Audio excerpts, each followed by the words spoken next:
relation particularly to community engagement and education, and getting ahead of far-right messages and how we can do that better. And secondly, if it comes up in conversation after a while, I'd like to mention the Housing for All, the new housing strategy. It might seem unconnected to what we're talking about here, but I'll elucidate if I have a chance. Okay, thank you. You're very welcome, and we'll come back to you. Don't worry to do that. Colin, you're Colin Walsh. Hi, Colin Walsh. I'm in Donegal Travellers Project. I'm working as a community development worker. Thanks very much. And can we keep going then? The next group I have here are Margaret Ward, Michaela Deal Higgins. And is that everybody? Have I got everybody then? If there's anybody else, come after Michaela, please. So Margaret Ward and Michaela Dean Higgins, please. Or Huggins, sorry, I beg your pardon. Hi, my name is Margaret Ward. I'm a Community Development Worker with Donegal Travellers Project based in South Donegal and Ballyshannon. Thanks, Margaret. And Michaela or Michaela. Michaela, you're still muted, and I don't think you can be seen either. Is there anybody else who hasn't spoken? No. Okay, I'm going to go back then to Reuben, and I'm going to invite Reuben, who is a community worker with long experience of working on justice, anti-racism and diversity issues in Ireland and elsewhere, of working on them and of being part of them, including working with asylum seekers and with migrants and with refugees in both rural and urban contexts. Reuben has just completed the professional Masters of Social Science degree in community work and youth work at Maynooth University. Reuben, you have 5 minutes, and what I'm suggesting that you might cover is linking perhaps to what Niamh has been saying. Can you tell us a little bit about the link between the far right and racism, and then can you tell us more maybe about racism today, in particular in the context of COVID? Thanks a lot, Anastasia, and thanks for everyone who is joining us this afternoon. And thanks to Niamh for making for giving us that information about the far-right groups and their actions and their activities in Ireland. So looking at racism, I think it's one of the fuels that stokes the threat of far-right groups. While it is a very common and strong feature of right-wing groups, it is important to point out that it's not the only threat. Because if you look at what even what Niamh was saying there, that it's a very complicated and they have a sleek way of operating. But when you look at groups or individuals that are experiencing discrimination, we find that one could be at a receiving end of multiple levels of discrimination. And these are views which are shared by these extreme groups. This includes things such as xenophobic attacks, homophobic, or other religious fundamentalist views that these groups hold.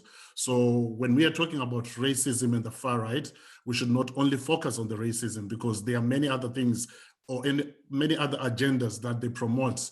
We might be looking at racism as the main one, but if you look at how some of these groups have actually been formed, you find that there are some people who actually experience racism who have been part of the far-right groups across the world. A good example is the guy in America of the Proud Boys. I think his name is Enrica something now. I can't remember his surname, but he's from a black background.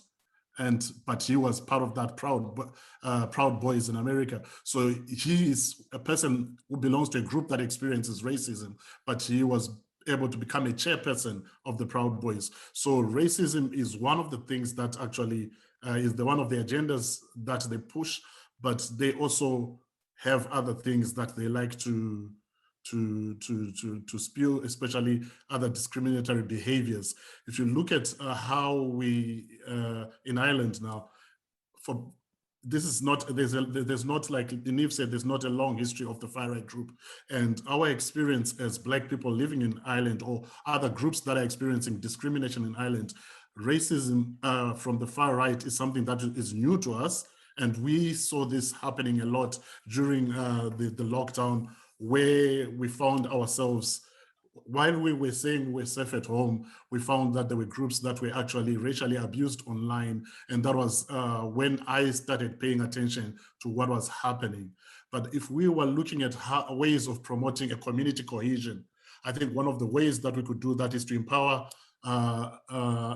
groups that are experiencing racism and groups that are at risk of the far-right movements, and also stand in solidarity, and then look at the intersecting identities of these groups and see what are the common things that these groups would face. So one example that I always use is that for a person who is, you might be young female and from the Black community and from the Muslim community, so you experience those multi-levels of discrimination. So when you are facing groups like the far-right groups, you find that that person who is facing those multi-levels of discrimination is right at the bottom. How do we empower those that are facing these threats from the far-right movements? I think that, for me, is one of the ways that we can promote community cohesion. And then when we bring it to how COVID-19 affected racism, I think for me, whenever there's an outbreak, it could be any disease or anything that brings a vulnerability to society, it creates fear, and that fear is a catalyst for racism to thrive. So during the pandemic, there was a lot of fear, and there was a fear of the pandemic itself. And then for groups that were marginalized, there was also that fear that they were not able to access certain things. And some of them, there was the genuine fear of racial abuse. Some were subjected to physical attacks, hate speech, conspiracy theories, which accused some of these groups of spreading the virus. So that really put a lot of people who we would have said there was that rhetoric speech that we are all in this together. But for those groups, some of them were actually hiding away. They were hiding away from the fear, not only the fear of the pandemic, but the fear that they will be abused. So they didn't want to be seen. There was an example that we actually had to intervene in my place of work, where someone was saying, I can't go out, not because I'm afraid of the pandemic, but I'm actually afraid that people will racially abuse me because of how I look. So, I mean, that creates a limitation on how people engage or participate in their own communities. So we need to be very careful on how we look at what the far right is doing and their agendas and how they are promoting that, because it's not only one thing that I've known now through experience, it's not only the people that look different that can actually be threatened by the far right groups, but through COVID, we've learned that their online presence has increased. And we as community workers, I think there's a responsibility for us to look at ways and strategies of promoting that community cohesion and looking at what has COVID done to disadvantaged groups and marginalized groups. And I think Dr. Mike Ryan made it very clear that the system is geared towards the marginalized groups. And how can we tip the balance of favor for those groups that are exposed, especially now that it's not only the day-to-day racism that I would experience on the street, but also that online racism, which for migrant groups and also groups that are experiencing racism, I've noticed now there's a tendency of people using pseudonyms because of the fear of actually appearing online with their real names because of the damage that it actually does. So it's not only damaging the individual, but it damages the individual's position in society and their status. So that is something that we should look at and say, how can we address what the far right is promoting in Ireland and in other areas?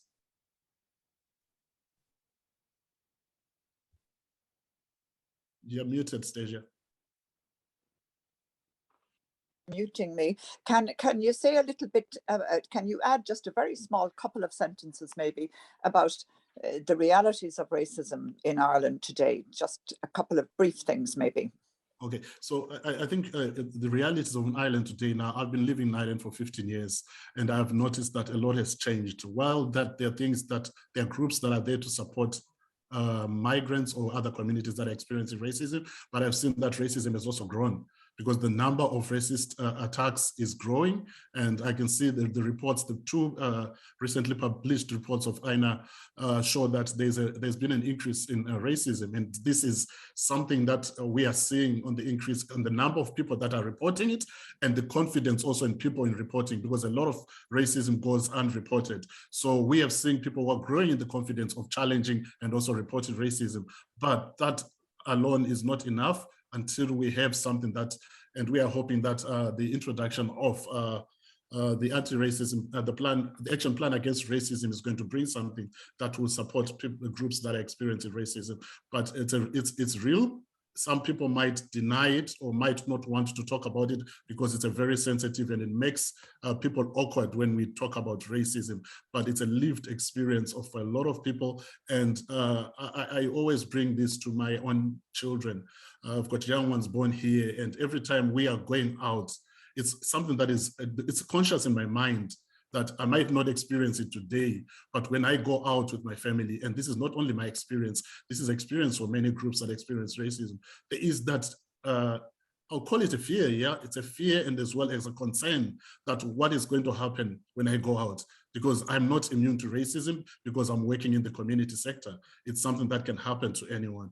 But even though we have the knowledge and we've been empowered to challenge it, but I'm not immune. But looking at other people who don't have the confidence of standing up against racism, we see it in the workplaces, we see it in the public places. I think it's something that really needs to be combated. Thank you very much, Reuben. That's very helpful. Now, we have about 15 minutes, I think, for our discussion. And if we can bear in mind that we also need to come up with a call for action for community workers on this theme.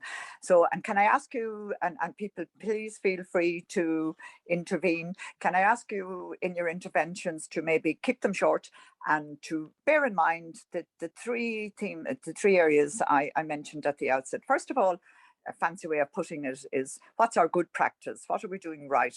What do community workers need to keep doing?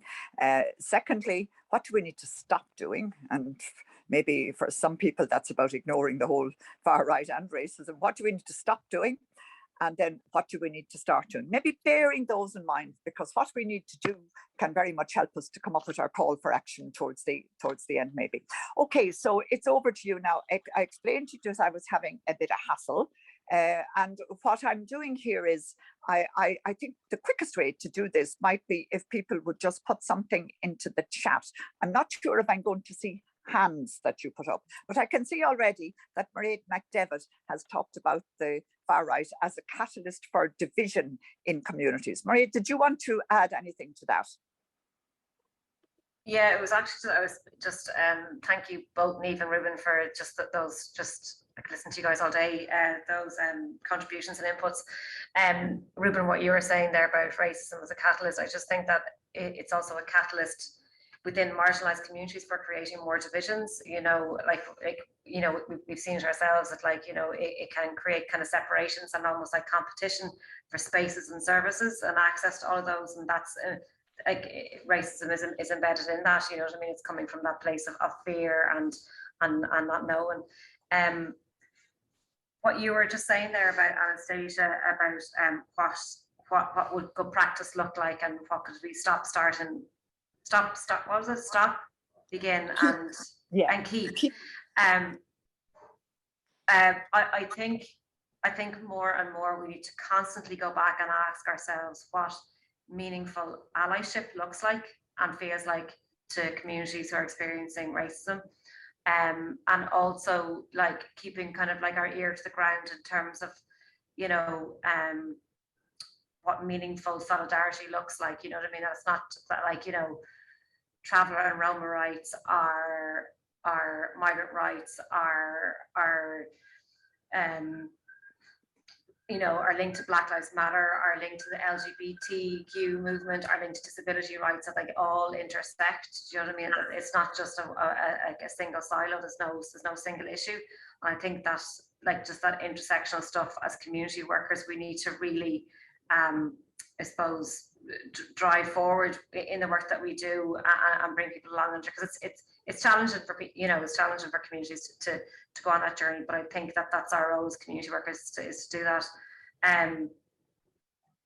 Thanks very much. And just keep listening, never stop, keep listening.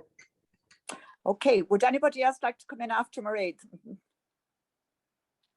One quick comment I would make, Stacia, in relation to Niamh's lovely phrase where she talked about inoculating the far right and the idea of the importance of community welcoming groups. And I think it's really important, going back to the earlier discussion as well, that presumes the existence of strong community groups, in towns and cities around the country.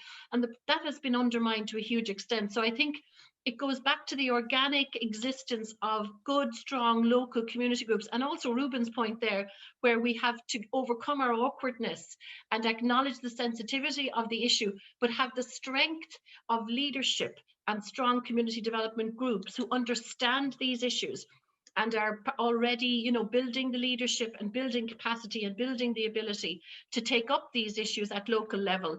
And unless we have good community development investment and participation in this, a lot of that can't happen. So it's kind of like, going back to basics really, and the importance of community development investment and community development groups. And that has been undermined, and a lot of service provision is happening where development and leadership was in the past the focus of community development and analysis. Thanks, Trish. Anybody else like to come in? I might jump in, Anastasia, if that's okay. And Paul, I didn't yeah. Sorry, Reuben, did you have your hand up there? I'll go on, Paul. I'll go after you. Okay, thanks. Look, thanks to Niamh and Reuben for the contributions. Very interesting.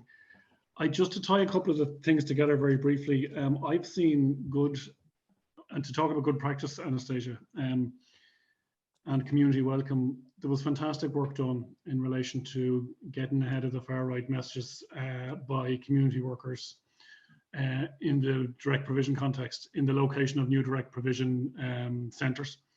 And it was really just being smart, linking in with the local authorities, knowing where, just a little bit ahead, and linking in with Department of Justice, knowing where the announcements were going to be made, getting out there, talking to key voices in the community, and it really did serve to keep a lid on all of the stuff, the nasty stuff that we saw in places like in Donegal and Cultúr and other places.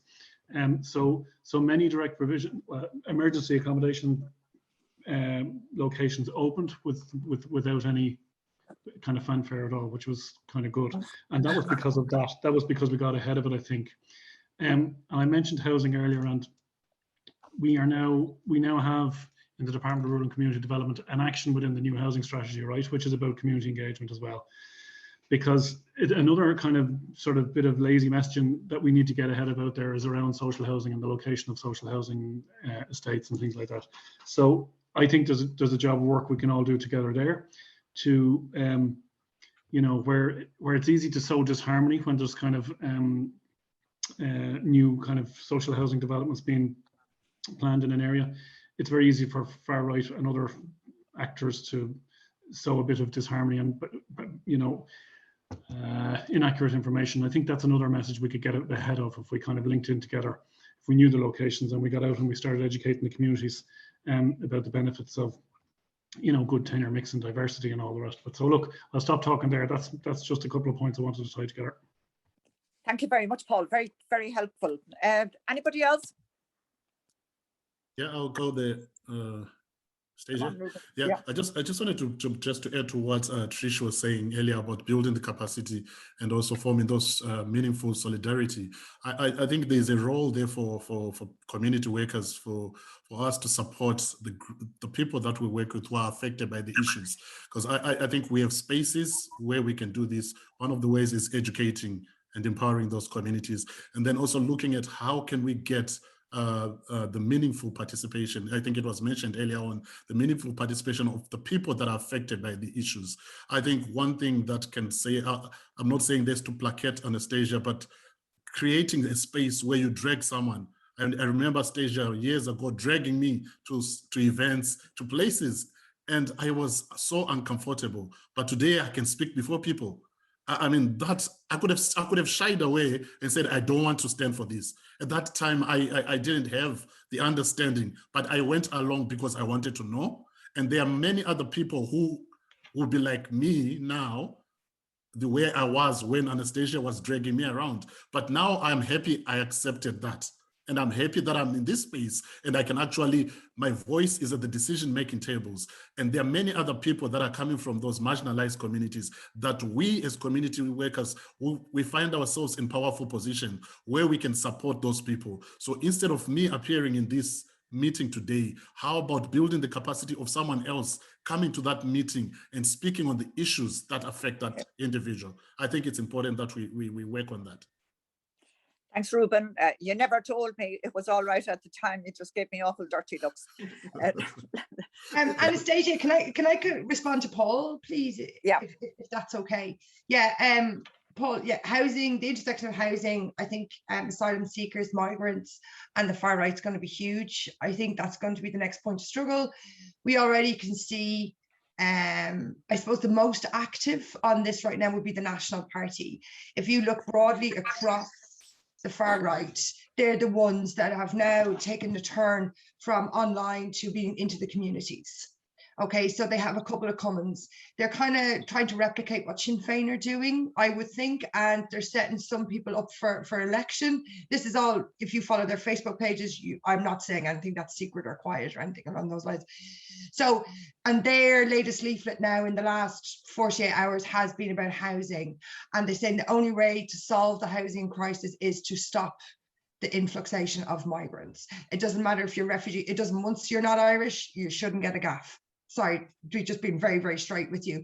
So, and that's what they see. It's not about building houses, it's not providing preferred rental. That is the key intersect that they're saying. So I do feel Niamh, I'm gonna stop you there. It's a very important point, but I'm anxious to give a few other people a chance to have their say. And we have about 5 minutes, I think, a little more than 5 minutes. So participants, anything you'd like to add? Or even anything that you'd like to say that challenges what's been said so far? Oh, sorry. Seamus, do you want to go then? You go first, I'll go after you. Yeah. Maria, is that you? Sorry. Yeah, but Seamus is going to talk as well. So I didn't, does he want to go first? Okay. I was just going to maybe pick up on Paul's point of it, because someplace that you could really see the lack of community involvement, you know, before an announcement was an ACL, you know, and I think an awful lot of lessons were learned from that, because the announcement made, the protest started immediately, and then the welcoming group started, you know, and all the community engagement, and it was too late. It was far too late. It was far too embedded and entrenched at the time. So, you know, hopefully now that won't be a lesson forgotten in time, you know, and I take Trish's point in relation to the community groups, but there are, I suppose, there are often people, you know, in communities, not necessarily in groups, that, you know, do want to be part of supportive movements, but if there isn't a space or a voice given to them first, you know, that just creates the vacuum for others to come in and take that space. So that's really all I wanted to say. And something I suppose that I think public statements of allyship, like I do agree in terms of bringing people, but at that time, I suppose one of our board members was quite involved in the welcoming group. You know, we put together, you know, a public statement on it. Those kind of things do help as well. They help to set a marker and a tone about who you are and who you're representing, your values and your ethos. And that, you know, sometimes we don't do that enough either, those kind of broad, general public statements either. But it does attract, you know, there's no doubt about it. Okay, and next I'm going to go to Seamus. Sorry, Seamus, if I cut across you there and you didn't get a chance before Maria. And then I want very rapidly to see if there's anyone else who'd like to speak. I've just noticed that nobody has mentioned the group in Ireland, like Travellers and Roma now, who have experienced racism over the years and who were a very significant target, have been a very significant target on occasion of the far right as well. So Seamus, you first, and then anybody else. Thanks, Stacia. Yeah, I'd really like to support what people have said there, and particularly Maria in relation to the notice period. You know, when they tried to do it in ACL, the exact same thing happened in Gerard. You know, that there's a very kind of what would you call it, legalistic approach from Department of Justice, that they don't want to make anything, they don't want to say anything until they've got a contract signed and sealed. But I mean, just the kind of informal heads up to local community groups that this might be happening would give us such a head start in creating welcoming groups. That's the first point. Second point, I think, is very important for me personally, working with the group Galway Anti-Racism Network, is working with young people. I think that's huge. I think it's also huge in climate justice as well. What we've started doing in response to social media that we have put up is we have been approached by students in schools saying there is no anti-racism training in our schools. Can you do it for us? Our teachers agree that they want to do it, but they don't know where to go. And we've actually gone into schools and worked with classrooms, even through COVID, with our masks on and everything, and done this simple, straightforward thing, just giving them little bits of video and stuff. And the response has been very, very strong, very overwhelming. And I think that obviously this is something the Department of Education should be looking at. But in the meantime, I think community workers could pick this up and run with it. It's very, there is a huge demand for it. There's social, what, I don't know, they have a class. It used to be called a religion class when I was in school, but it's civil and social responsibility or something like that. It can slot into that. The teachers want to do it. The principals want to do it. And the students are, they have people of color and Muslims in their classes, travelers as well. And they want to deal with it, the young people.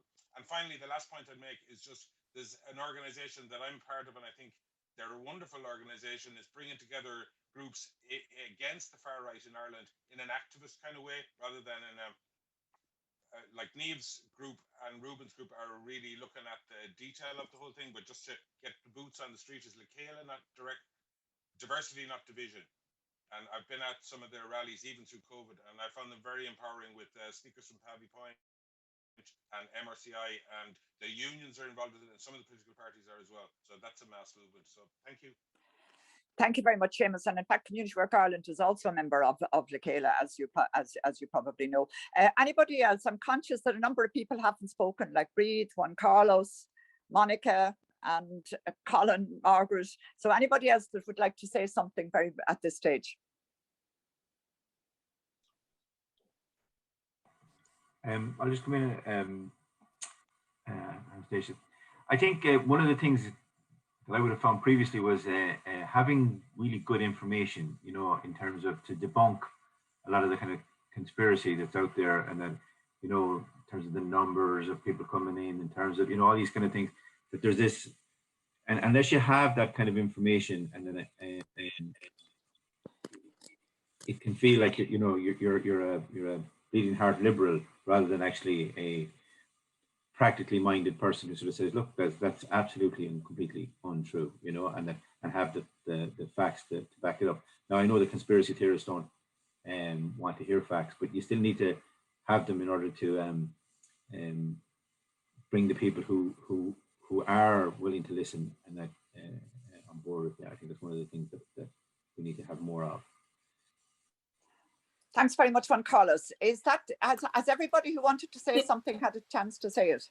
Anastasia, Breed here. Yeah. Can I just jump in there for 1 second? Yeah, I think it just the whole idea of, I suppose, kind of centering anti-racism within our education programs, or community development and youth work program. I mean, obviously, we've given space to issues around travellers and other marginalised groups. But I suppose what has come up to our students is literally, you know, their practical skills around, can they recognise it and then responding to it or challenging it? So challenging it when they see it in practice settings or just kind of in general life. So giving, I suppose, the students some of those skills as well. Yes, indeed. Thank you very much, Breed. Okay, I'm a little conscious of the time.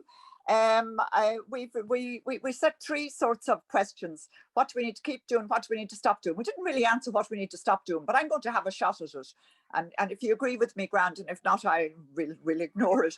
I think we need to stop seeing the far right and racism as things that you add on when you have a small bit of money for a project. We need to see them as things that have to be centered in the practice of community work as key sort of and major barriers to the just, equal and sustainable society community workers are concerned with creating. So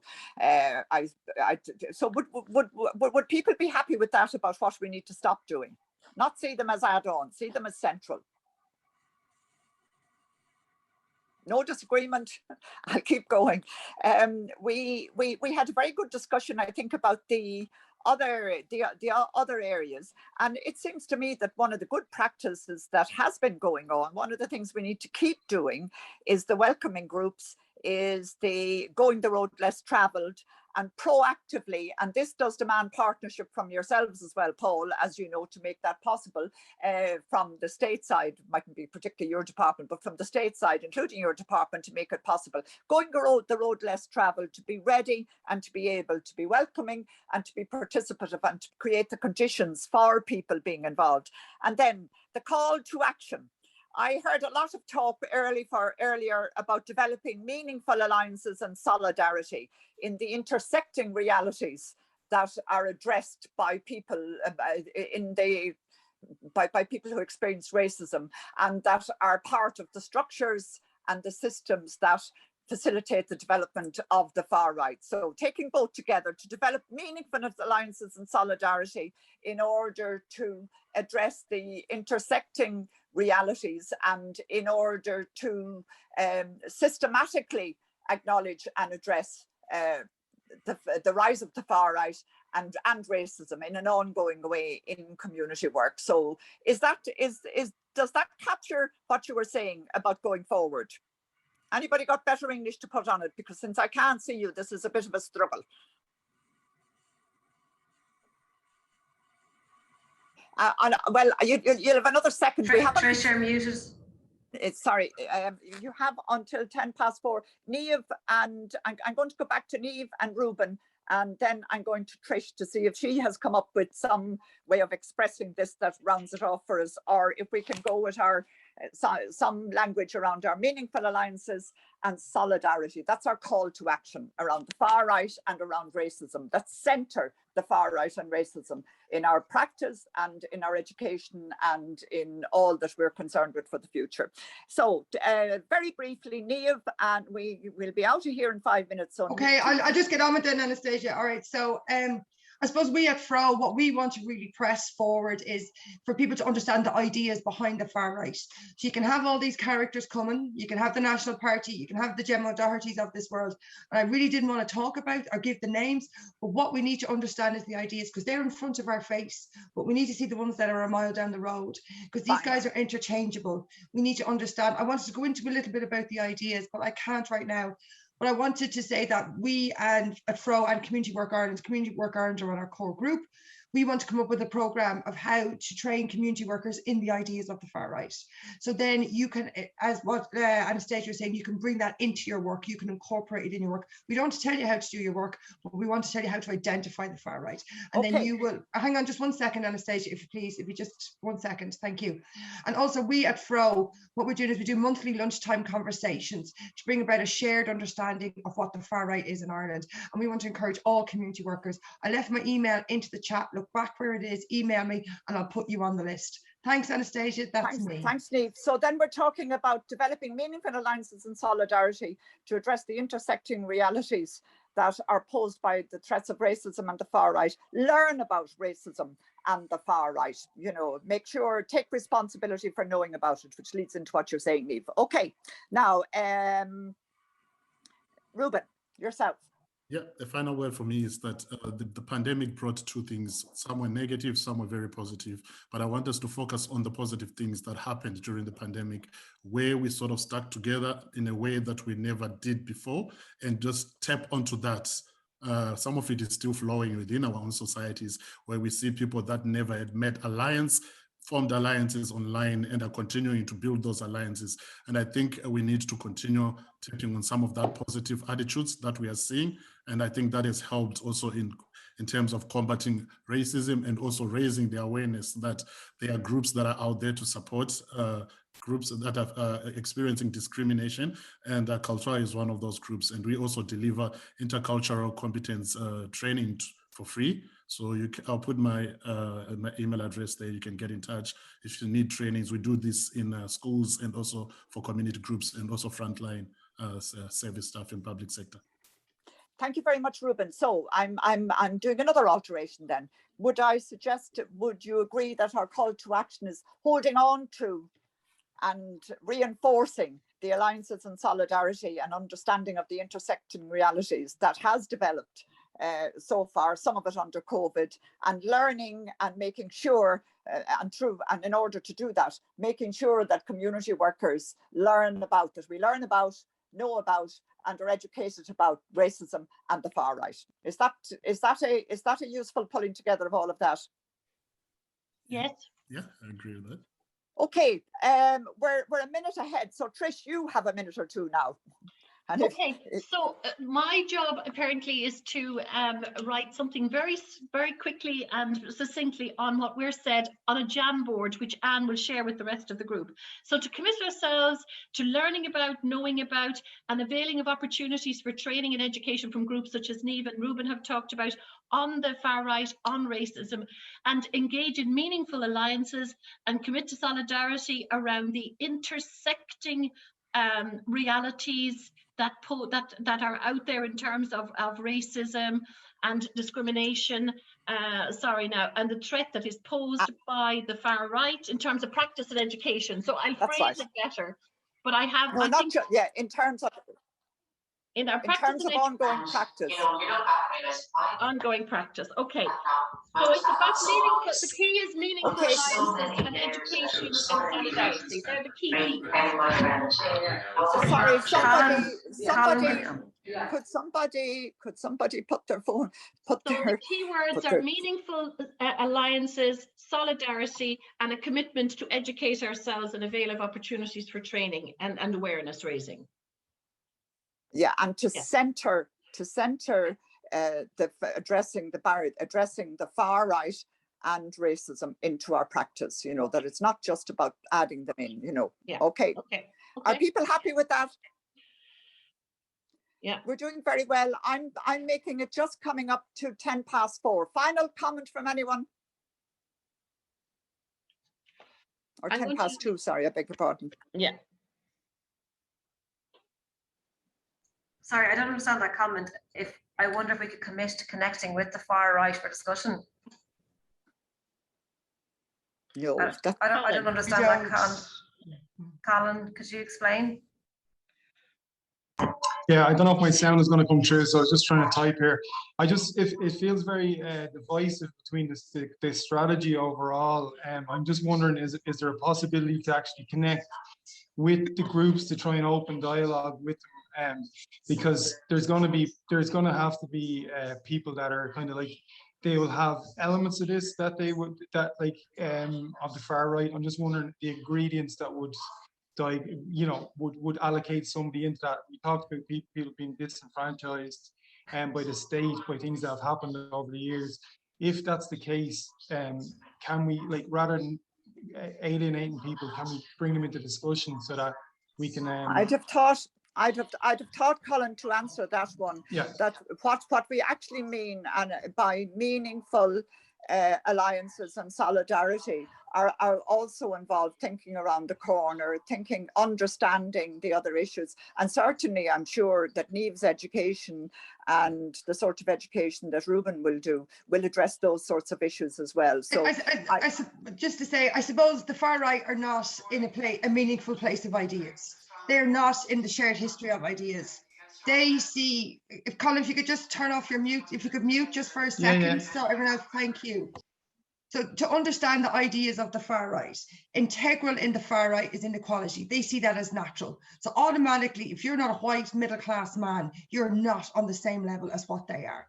So you can't even begin to start a conversation with them. No, How we start is by what we're doing here right now. That's how we. I'm just conscious of the time. They've given us an extra 5 minutes, but that's okay. Oh, have they? Thank you very much. I didn't know that, of course. Yeah. A community work approach does involve taking on board the different ideas that are around. But on this one, and I think you've done a very clear analysis of it, Maria, and sorry, Niamh, it is about us being clear about the ideas and understanding the ideas that inform the thinking that goes with it, and then beginning to think about how do we actually begin to create conditions where we can move past it. But unless we actually begin ourselves with the education processes that you've spoken about, I don't think we're in a position to examine how we're going to, and unless we begin ourselves by showing solidarity. And if we take our starting point as the starting point of community work, has been collective work for justice, equality and human rights, then solidarity with those who are experiencing the injustices due to these particular issues maybe has to be our starting point as well. So I think perhaps this is a longer discussion for another day for sure, and there are a lot more elements to this discussion that need to be taken on board. With regard to the other element of good practice, the partnership required for that, Paul, I think we need to, I don't know if Paul is still here or not, I don't see him actually now, but the partnership required for that good practice, the proactive partnership required to create the conditions for good practice, so that when there are changes taking place, that the people who are prepared to support the changes are actually available and know what's going on. That's really important. And then the other points that people were making about and which I see was the other thing I was talking about there. Yeah, about ensuring, Reuben, that people affected by the issues are those who are directly involved and taking roles in managing any processes that are developed. So can we make sure that those get fed in as well? Yes. Anastasia, could I make a comment? Who's that? Sorry. Sorry, it's Mairead. Okay, Mairead. Yeah. Sorry, just a quick comment. Just like Colin, kind of what you were saying there, I think like it's our role as community workers to absolutely create space for listening and dialogue. And I suppose like if there's something that like, you know, that we're hearing in our communities, kind of creating a space for like, okay, well, where are people getting the information from?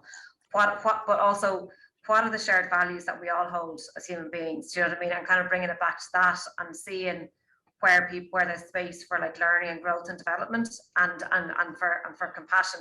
Do you know what I mean? Because I think that like what Niamh was saying, like, you know, that like the far right as an entity aren't in a place to listen. But if people in our communities, I think if maybe there's confusion, there's misinformation, it's up to us community workers to create space for people to share concerns and also to challenge. It's okay for us community workers to challenge what's being said, you know. Okay, Mairead, I'm sorry, they're just about to move us back. I mean, and that's a useful point you've made at the end, and it feeds back into what we're saying about education, that the education